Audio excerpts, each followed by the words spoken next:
Yeah, thank you very much for your introduction and good afternoon, ladies and gentlemen.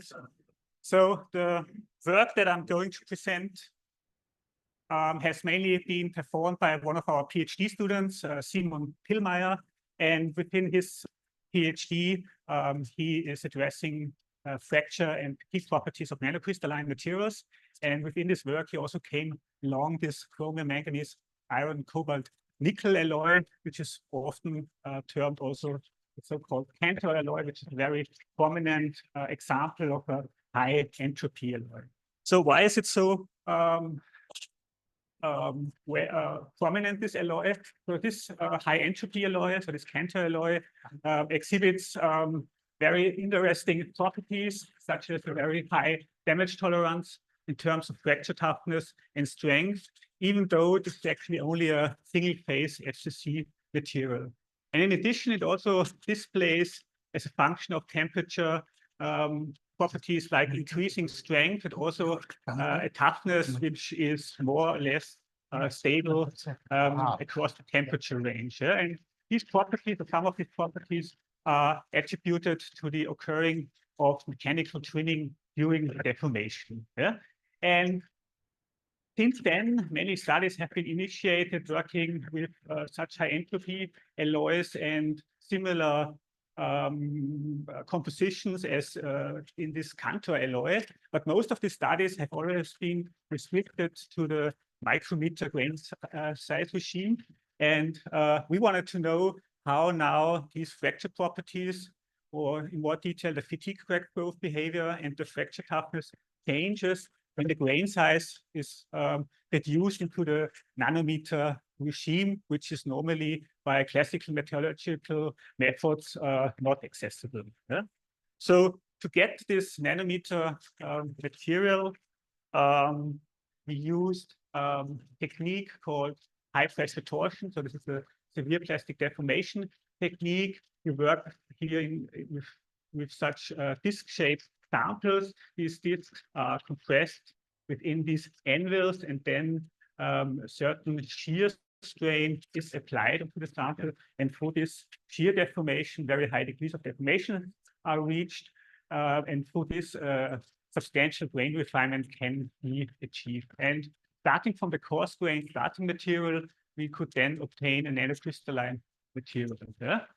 And from these disc-shaped samples, we cut them out different CT sample orientations for the fatigue crack growth experiments.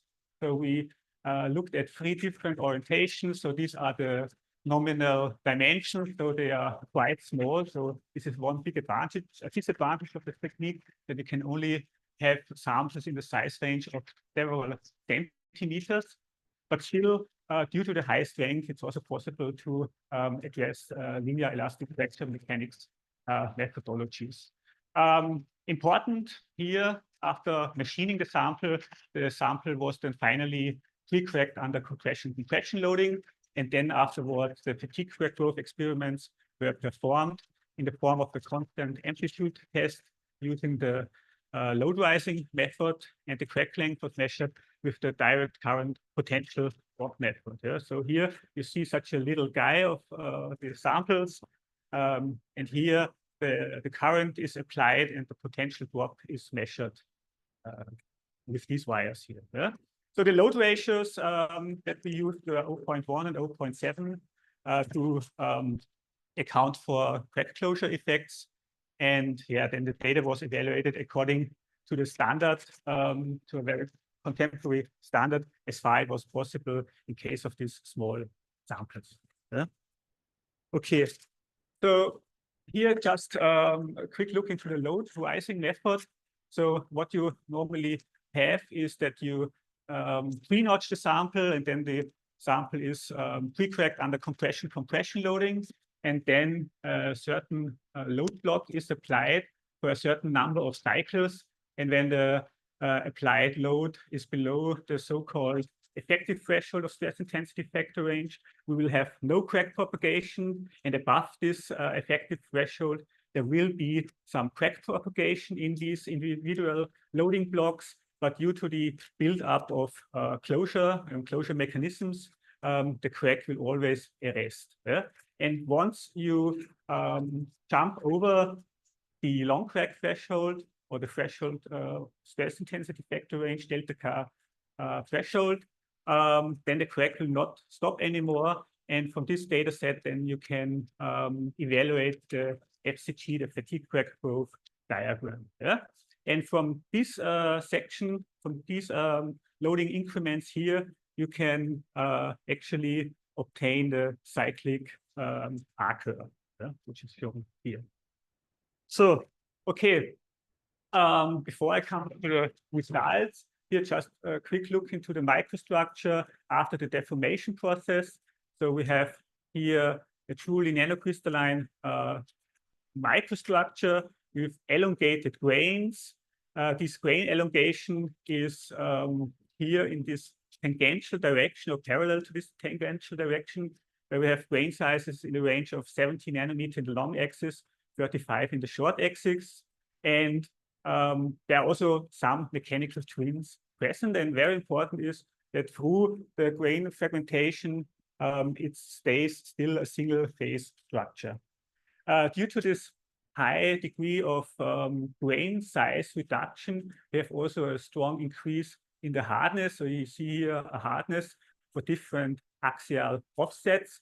And you can see that for Regi, something like larger than 4 millimeter, we have more or less a homogeneous hardness distribution within the disk. Yeah? Even though the strain in the disk will linearly vary with the radius. Yeah? And this hardness increased to about 480 HV that translates to an ultimate strength here of about 1.6 GPa, whereas the coarse-grained material, even though it's a very high-strength material, has only about 1 GPa. Okay, so now let's come finally to the results. So you see here the FCG diagram for the TR orientation and the AT orientation.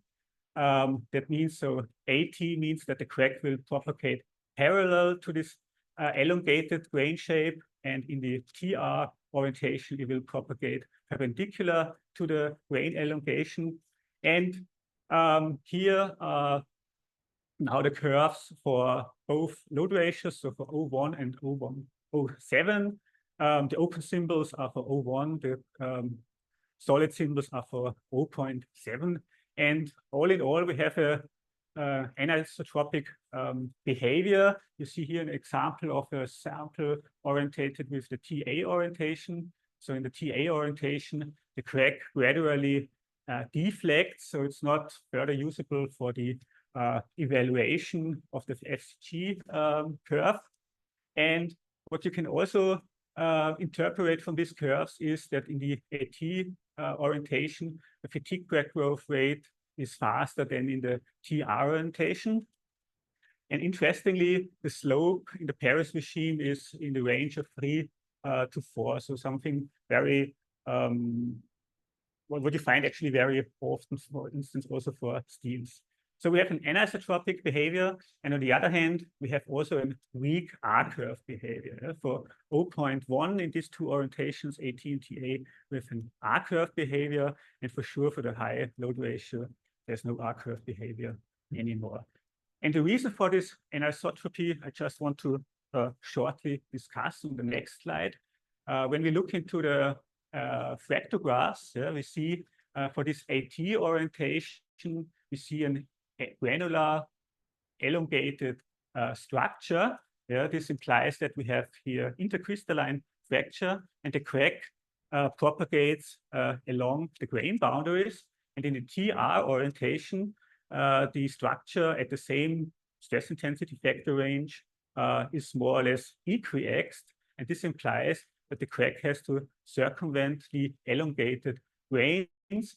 And due to this higher wedge path tortuosity that will turn out, and due to this high deflections angles here, we will have a reduction in the driving force, and therefore to a reduction of the crack propagation rate, as it was shown on the slide before.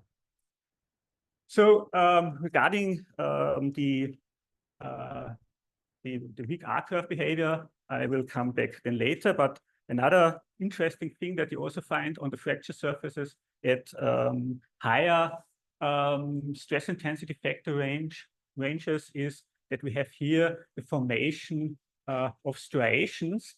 And in the literature, you find different models in the models for this striation formation, and all have in common that the crack propagation rate will somehow be proportional to the cyclic crack tip opening displacement. And interestingly, even though we have here this intercrystalline fracture surface, the fracture mechanism at high delta K is still or can be described as a planting and resharpening mechanism. Yeah? So the material behaves actually like a very ductile steel. So now I come to the comparison to the coarse-grained material. For this, I took data from literature from colleagues with a grain size of about 7 micrometer, and you see here the properties are deteriorating. Yeah, so for the nanocrystalline materials, we have higher fatigue crack growth rates. We have a pronounced difference in the load ratios. So for R.1 and R.7, we have a specific range in the stress in the threshold, whereas for the nanocrystalline material, the thresholds more or less coincide. Okay, so what is the reason for this? So the main reason for this is that through the nanocrystallization, we have a loss of crack closure, and here especially roughness-induced crack closure is of importance. And the other thing I just want to mention is also that we have probably also a lower intrinsic crack growth resistance in the nanocrystalline material, leading to the higher fatigue crack growth rates.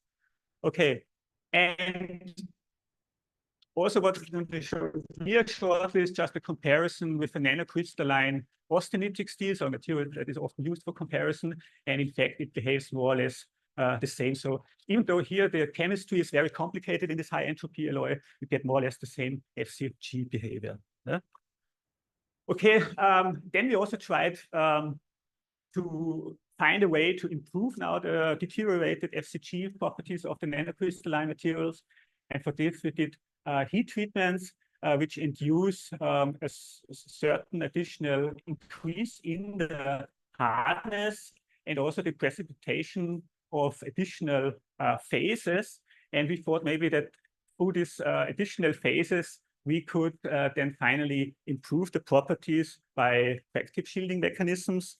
But as it is shown here, it more or less, we could only find a very small difference, meaning that the crack growth rates were a little bit decreasing. Yeah? And I think in the interest of time, I already have to close here. And I show you here my summary and stop talking. Thank you very much.